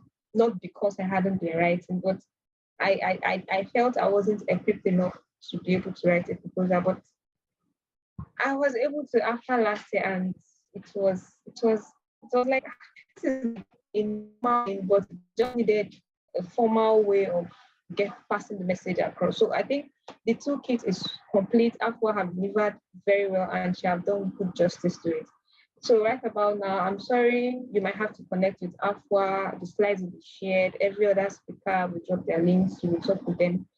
It's time for Uncle Sop to actually come and give a closing remark, talk about emphasize more on the impact fund and all. Uncle Sop, are you ready? Yep.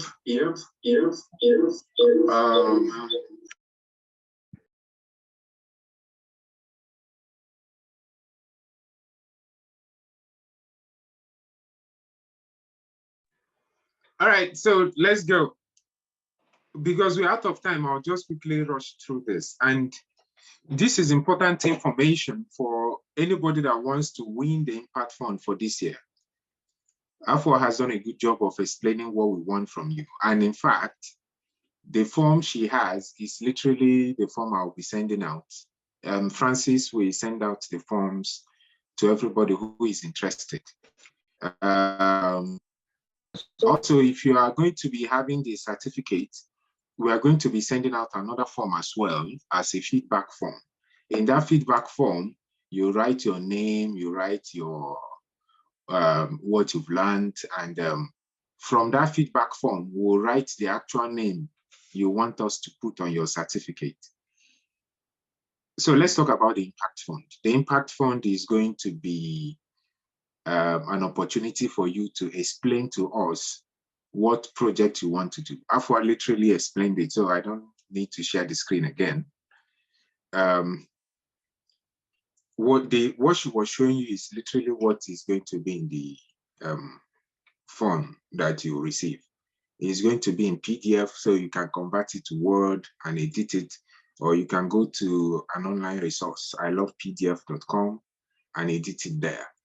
So we will expect you to send us your forms between now and next week, Sunday. So if you need to do some preliminary research, if you need to meet some people, if you need to talk about things with your friends so that you can find out information you need to write on or what project you want to do, then go do that. What am I talking about? Let's say you want to do a small project in your street where you live. You want boys to come together, for example, play football, and at the end, you buy them something to eat, like snacks, biscuits, and all that with Coca-Cola, right? They can drink Coca-Cola with biscuits in the end, and then you sit them down and talk to them about leadership. If that's the project you need to do, between now and Sunday, you are going to at least go into the community, know when football is being played in your community. Afua, do you think I should share that slide now? Like maybe you want if me I to share it? Do you want me to share it? Yeah, please. All right. You carry on. Let me find it. Sorry, what did you say? No, I said carry on explaining. Let me find it. Let me find the slide. I closed it. I'm coming. Yeah, we already have a full-on information on that on the YouTube page and all that. So,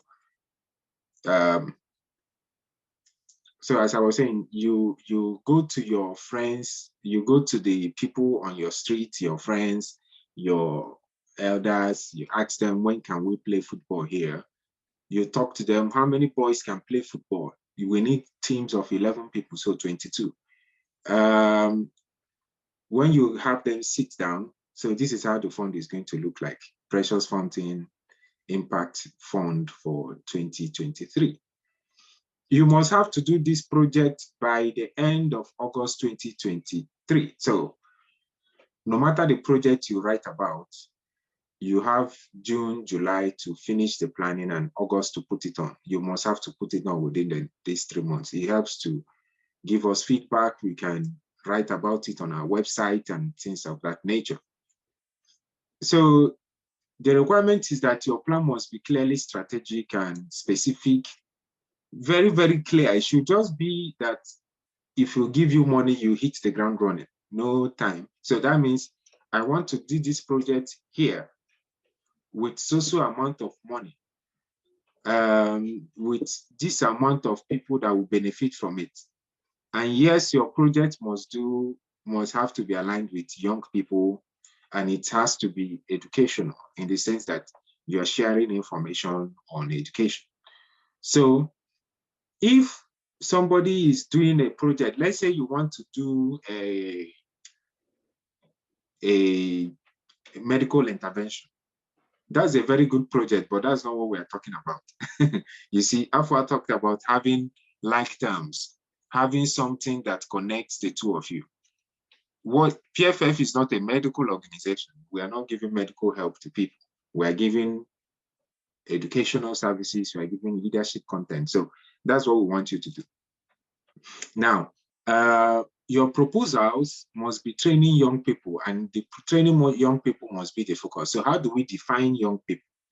The young people we're referring to must be between the ages of 11 and 26, and it should be age appropriate, and you can do it anywhere. So you can do it in places of worship, you can go to schools, you can do things in your community, wherever you are. Your creativity is welcome, but it must be very clear, straightforward. You must be able to say, this is what we want to do, this is how many people we have, this is where we are going to do it, this is what we want to do. So we are buying snacks, biscuits, and drinks. We are going to buy t-shirts. We are going to do this. We are going to do that. This is how much it will cost. So the $100 will help us. Because if you are doing a project that is worth $20 million, for example, you don't really need $100. So you can take this up, Afua, so that we can show the rest. Take it up. Yeah, so you see, this is where you now start writing. We ask you, what will your expenses be? So tell us what you think it will be. So you can say, I'm buying pens, 20 pieces. I'm buying Coca-Cola, 13 pieces, $4, things like that. How much do you want to item? How much is the budget, and what is the percentage of the budget? So you can list biscuits. Number one, biscuits. How much do you expect to spend on buying biscuits? $20. Yeah, or you can put it in your local currency first, then you put it in dollars. So let's say you're in Kenya, you put 15 shillings, and then the USD equivalent, I don't know, maybe $20 or whatever. Then you say, out of $100, this is just 20 shillings, is just 20% of the budget, and so on and so forth. Buying football, $10 or 15 shillings, 15% of the budget. And then you come to the end, take it up again. Then you go all the way down to this place where we ask you, what is your name? What is your project title? Did you complete all 4 days of training? It's important in this project plan too, because you can't do 1 day and then you want to take our funds. That's not true. That may not be possible. But if you've committed a number of days, but even if you attended 2 out of 4 days, and you go to our YouTube channel and you watch all the video and you explain, why I wasn't able to attend was we had really network problems, but I've watched all the YouTube videos. That can fly. Then you tell us the total project cost. We may be giving $100, but your project may be $20 or $30 or $10. Then it's really wonderful for us. So we even have more money to give other people. So your plan must be clear, strategic, specific, all those things that Afua mentioned about Spark. So explain what you want to do is what we're saying. So you say, this project will be teaching leadership skills to 15 boys in my community of Abisola. We are sharing this and that. Just explain to us exactly what you want to do. Make sure it's very clear. I think that's where it ends. It does. Is there any other information down there? Yes, that's where it ends. Perfect. So This looks like a lot of work. Yes, we are not just going to give you money just for existing. Then, but what we're trying to do, we're inviting you to think of your project, envision it as a leader. If you connect all that we've learned, when Kimani started talking about envisioning what a leader is supposed to do and what Jeff was talking about yesterday, all of these things come together, and this is your time to lead. Envision a project, think about it in your head, write it down. After you finish, send us your written work. Also know that after you do the project, you'll be writing us a report. And that's when we expect that report around the August. A report is simply, this is what I did. We're going to send you a sample of the report and we'll work with you. We've had people who have won the Impact Bootcamp Impact Fund. Abisola is one of them.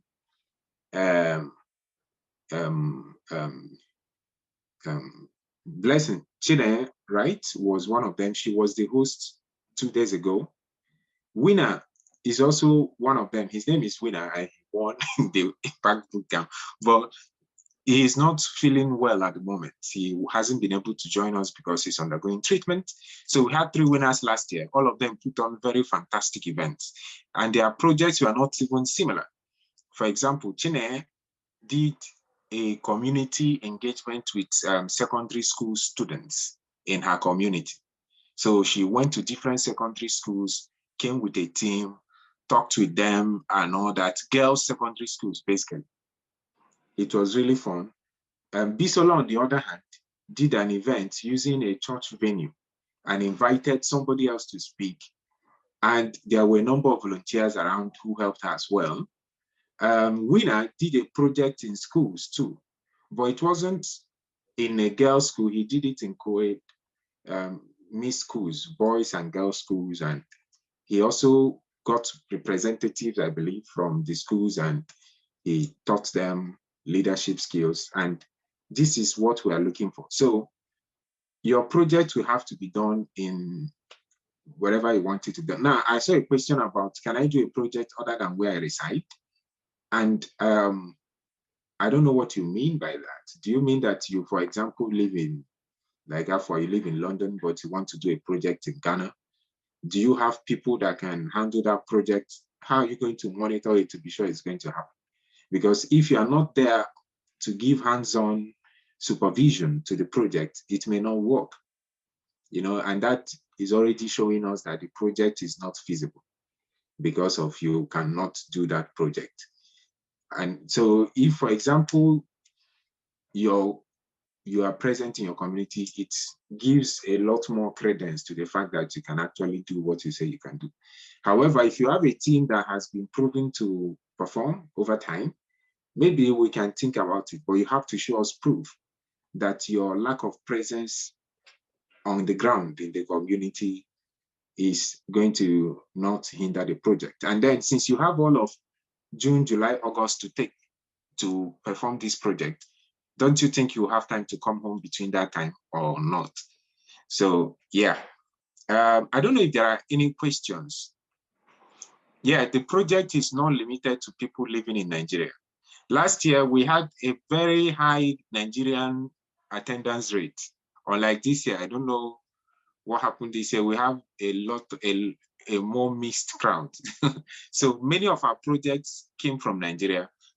We had proposals from other parts of the world, but they were not very clear. And we just had to give funds to people who made sure that their project was achievable.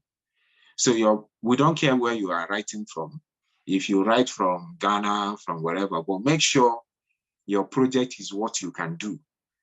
You should be clear that you can do this. So I don't know if you have any question. We're already out of time. If anybody has any question, feel free to ask me. Hello, sir. Yeah, go ahead. Yes. Like what I want to put an instance whereby I stayed in Kaduna before. I just moved into Abuja now. So is it possible I do my project? I have my project in Kaduna. I'll go there and do it over there in Kaduna. Yes, we don't mind where you do the project as far as you convince us that you can do it. If your project is doable, your project is achievable, your project is straightforward, we will fund your project. So we don't care where you live. You may live in London and you want to do the project in Ghana, and then you come back to Ghana to do the project. That's okay. Okay, so do I have any other questions? Are there questions in the chat or whatever? If you have any questions, just ask me. Yes. Yes, go ahead. Yes, Uncle Sob, thank you for the opportunity. This is Vision from South Africa. My question is, most of this project that you have actually highlighted and you have explained, most of these projects, we actually, some that are ongoing and some that we have actually done them from January and February. So the ones that are ongoing, should we write proposals on the activities that are ongoing to request for that funding, so that with the activities that we are actually currently do, or do we actually write a new proposal and we actually propose for another project that we may be doing, depending on the provide that you're going to give or the funding that you're going to, because currently we have a project that are running that if we write a proposal, the budget that might be needed will be beyond what you are giving. Talking of $100, $100 is actually for those examples of those projects that you have talked about, like having a team, a football team where you want to buy biscuit and snack. What about someone who wanted actually to have a debate competition? Because I wrote a proposal, which up to now I did not actually get a response to different bodies, government and other external organizations since January up to now. I have 120 high schools within the city that are brought together that I wanted to have the international debate competition. So this proposal is already ready there and it is there for 120. So I managed even to reduce the number to be 60 for high school. I actually managed again to reduce the number to be 32. So looking at these 32 schools, if I write a proposal and I break it down, that $100 is will be actually less compared to the project I wanted to run. So if I wanted to write, do I have to reduce the number again, or I write and whatever you give, I come and look for more? And then on the report, on the report issue, because we normally do the work and we wanted to give the report to the founders, how do we actually give our reports? And the on ground IC who will be there to see the things on the ground, because particularly definitely we need to be following things up each and every day. That's what we did on the previous project that we were running. So that's Right. the question. So let me start. Can I take this question? Yeah, go for it. I think honestly, if you have a project idea that honestly you think is more than $100, please bring it and make your case and make a very, very strong case. As you can see, Uncle Sophia is a very, very rich man and he knows very, very rich people. He will find the money. But I say this because the whole point of this African boot camp is for us to really think about solutions that are going to help our communities. That's the point. And we don't want to be limited by money. Remember one of the questions I asked you, if you were not limited by money, what would you do? If you can write that idea and you can do it, or you believe you have the resources to do it, whether it's people, resources, you have the network, please bring it forward. It might not necessarily be the impact fund that will fund that project, but at least as PFF, we can sit down and bring our heads together, bring our networks together, go and find rich people to help bring the money. And Uncle Sop will make it happen. Uncle Sop, what do you think? Yeah, I was just going to say exactly that. So you see, we all think alike in PFF. So I wanted to actually start from your last point, but it's good that she's already answered the first one. And that is, what was even the last point? I don't remember anymore. But what I'm going to say is, I totally support what Afua has said. But then you must realize that the project will be a PFF project.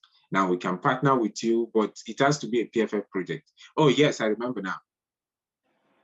We are going to trust you to do the right thing. So if you are going to ask us, how are we going to know you did the project? we expect that somebody that took the time to actually think of the project very well is somebody that actually wants to do it. You want to do it. The way I'm looking at you now, Vision, I'm sure you'll do your project if I give you the money. So, because you want to do it, you're already committed to doing it. Why won't you do it? It makes no sense. So, we've not had anybody that will take money and not do the project. Everybody that's working with us are really trustworthy people, and they are highly motivated. They like delivering service. They want to make their community great. So I have no doubt that you do the project. However, also you have to show us pictures. It's important for our website, our social media, and things like that. If you have ideas, please give it to us. We have our social media.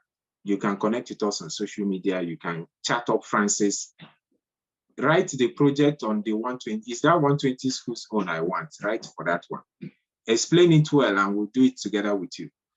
However, if you have an idea that is for 120 schools, then know that this $100 impact fund will not be supporting it. We use that idea for, we use this fund for manageable projects that can be done within the remit. But bring the idea of the 120 schools. The proposal you said you wrote to many government, whatever, send it to me, send it to Francis, send it to any of us. We can get it together and we'll look at it and see if we can change it. And we have some experience in crowdfunding. We can find a way to do it. So I think that's about that. If you want to do a project that is within the limits of $100, then by all means, send us a project. But if you feel like you can articulate your formal proposal well with what you've learned so far, then also go for it, send it to us. We see how we do, what we do about it. How many people is going to be funded? 3 people, $100 each, just 3 people, $100 each. Is there any other question in the chat? Okay, what do I mean by partnering with us? What I mean by partnering with us is literally partnering. We discuss the project together, we do it together. And you can do it on behalf of PFF. If you want our strong organizational stamp on it. So everybody that knows PFF automatically participates in this. You can do it with PFF. For example, Manny, my friend, wanted to do a project in LinkedIn, but he didn't know a venue. So he contacted us, he wrote us a proposal. So he said, PFF, we want you to help us by generating a venue for us in Ibadan for a project we want to do. So what we did was we contacted our friends who were able to give them a venue for their event. That was our support for their event. So that was how we helped them. There are organizations that come to us and together we help them announce their project on our cycles, on our social media and things like that. It depends on the form of partnership we want. If you want us to do the thing, if you want to bring the idea and give it to PFF to fund, then we're going to fund the idea too. If you also want to participate in PFF as a volunteer, by all means, send your number to Abisola or Francis, and they will get in contact. They'll tell you what to do from there. Ajak, tell me, what do you want?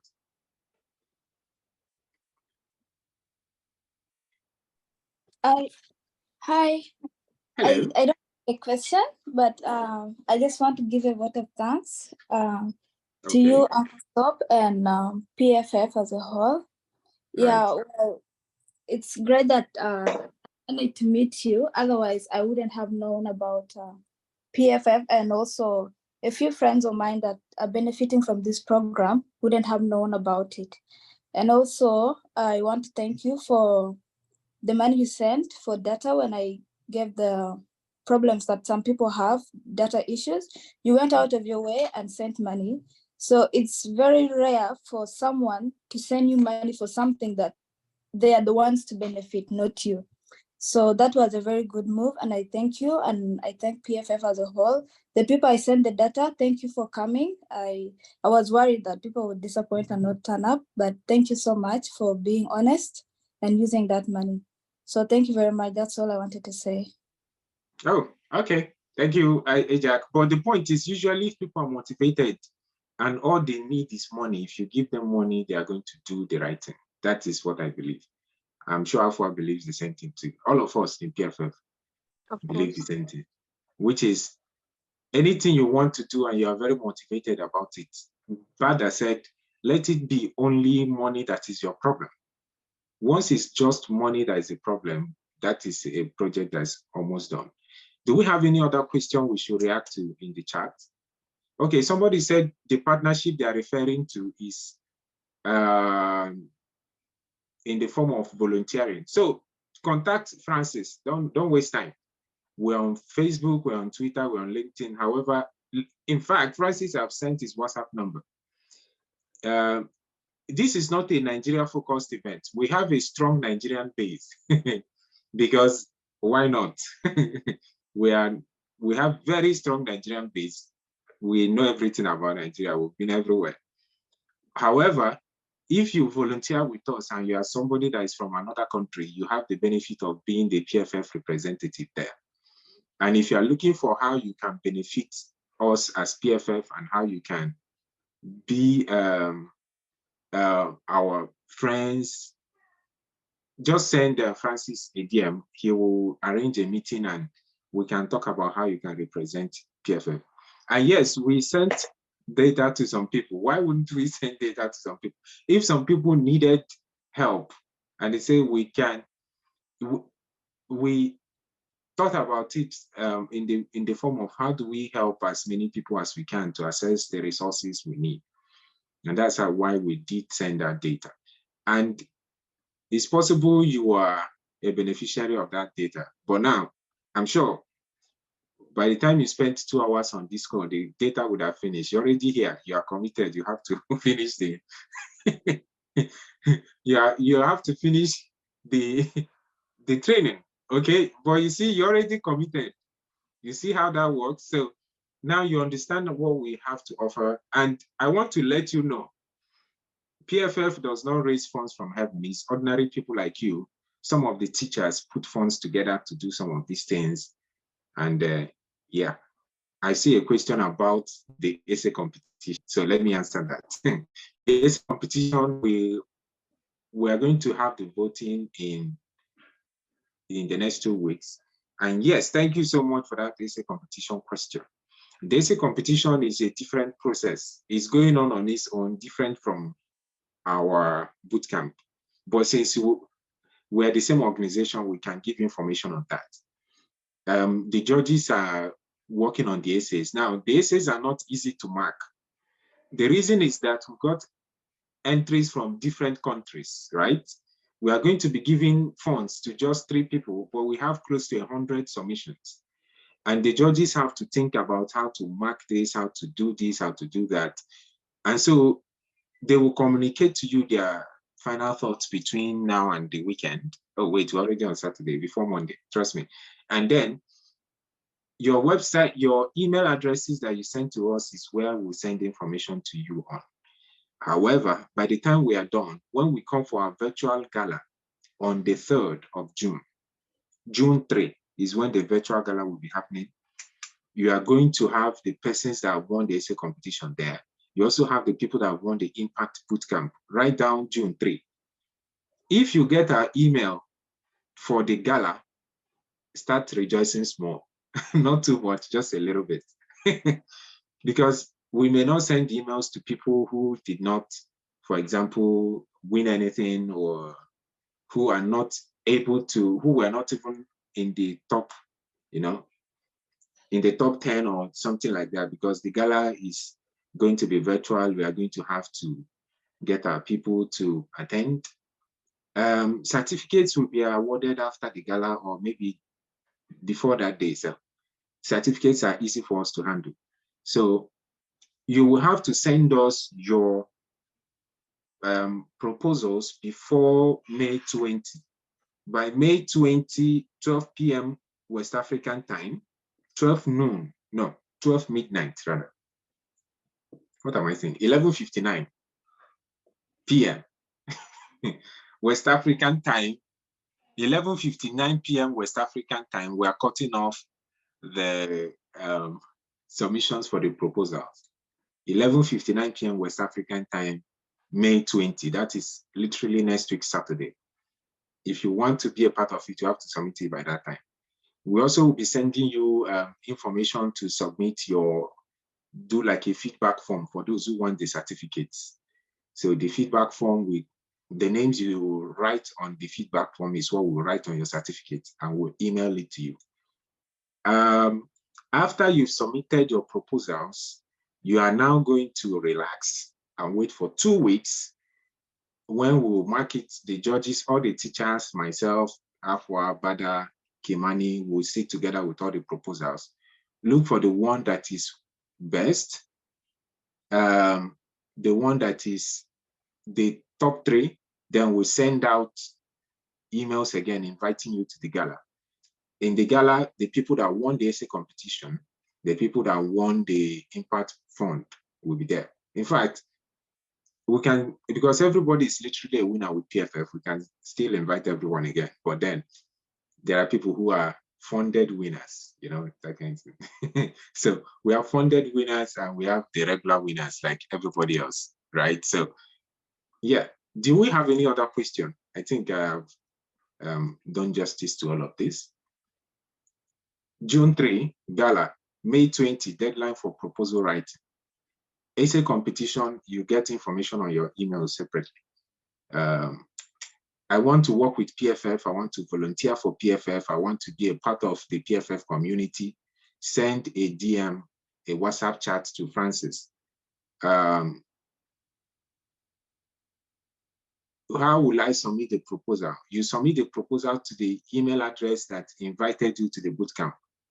And just to be clear, we'll be sending out another email address, another email to all of you with the forms that you should fill. It should be Google Forms. So, and just write our email on the chat for everybody, Francis, preciousfountainfoundation@gmail.com. That will be the email that will receive the essays from you. Be sure to title it PFF proposal. We are going to send you the modalities for sending in your proposals. Everybody can send in proposals. In fact, even the facilitators, because they won't know how we'll mark it. Everybody can send in their proposals. As far as Afua, don't send in your proposal. I know that's what you're thinking. Should I send in my own? But why? No. I also want $100. No. You will not send in your proposals, Afua. For every other person, send in your proposals if you like. Send it to preciousfountainfoundation@gmail.com. Yeah, dude, do you have any words for me?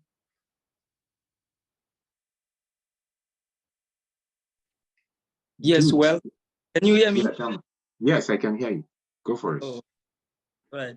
So first and foremost, I want to appreciate you, Uncle Sob, and then the rest of the PFF committee, and actually our mentors, because yeah, I'm right here because of you all. And just adding on what Ajak said earlier, Ajak, I'm the person she entrusted with the funds to give to people, because most of our colleagues are in different refugee camps, and I'm a South Sudanese working with our voices, the organization of Vision. So basically, I'm based in Uganda right now.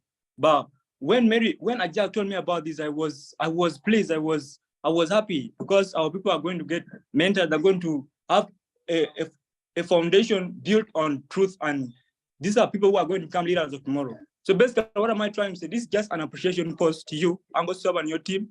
Keep motivating young people, keep inspiring them, because there may be people out there in the refugee camps where in different parts of the world, not only Nigeria, because Africa in general faces so many problems, just like you said. We have been here for the last four days for the old session, and it would be insane of me not to give appreciation to you, because it means a lot for someone to give in money for other people in different parts of the world in marginalization to come and attend, right? So basically, all I can say is, yeah, thanks for being a role model, and I appreciate I gave the funds to the required people, and they access data, and that's why they were here. So thank you. I'm Dude Jesino from South Sudan. Appreciate it. Right, thank you so much, Dude. The way you guys are going about it, Somebody would think it gave you 100 million. But I appreciate all you've said, and I really would like to do more. As Jeff said yesterday, we are committed to keep helping. There is nothing we can do about that. So we have to keep helping. The goal should be to make life easier for people that come after you. So with that said, I think I will wrap up now, and I'll give this back to Abisola to conclude and have us go home.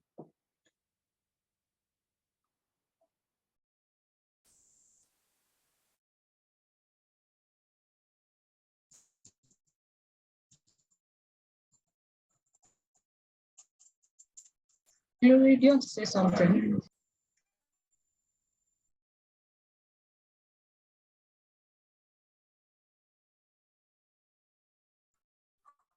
Are you saying anything, Glory? All right.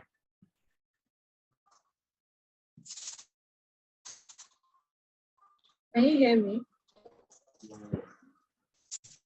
Can everybody hear me? Okay. Yes, we can hear you. We can hear you loud and clear. Thank you. All right, I would say it's been a very long day. Yeah, I think today has been the longest actually, and we appreciate your time, your resources. I mean, you are the real MVPs for coming here, spending so much data you need to spend at Zoom, consume a lot of data, and you really tried to come along. Please and please follow us, engage our posts on social media. Francis have posted the links. PFF is a community, like we are devoted to what we do and we are not going to stop doing it. So help push it out to the world out there. And I guess with your help, it can go further than we even expect it to go. All right, and I would enjoy us to, we have a seminar coming up 19th of May. Yes, I think next week Friday. You would see the flyers soon. So I would want to see you guys again on the day of the seminar, engage our WhatsApp groups, join our community. I just wish this would continue. So I would say it's a wrap. It's a wrap until 3rd of June, the complete wrap up. Thank you. Bye-bye.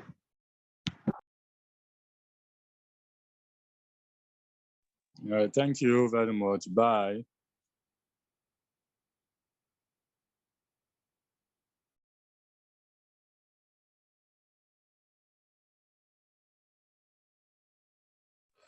Thanks, everyone. Bye, and God bless you.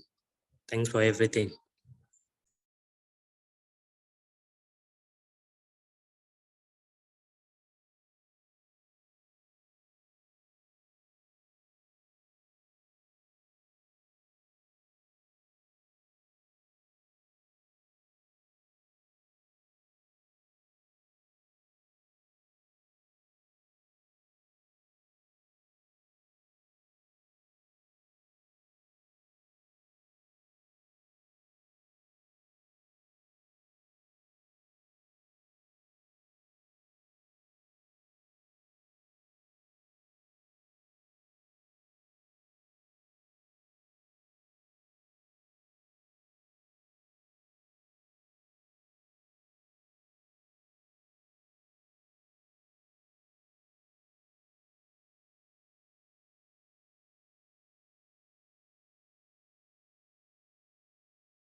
Is this over? Hello?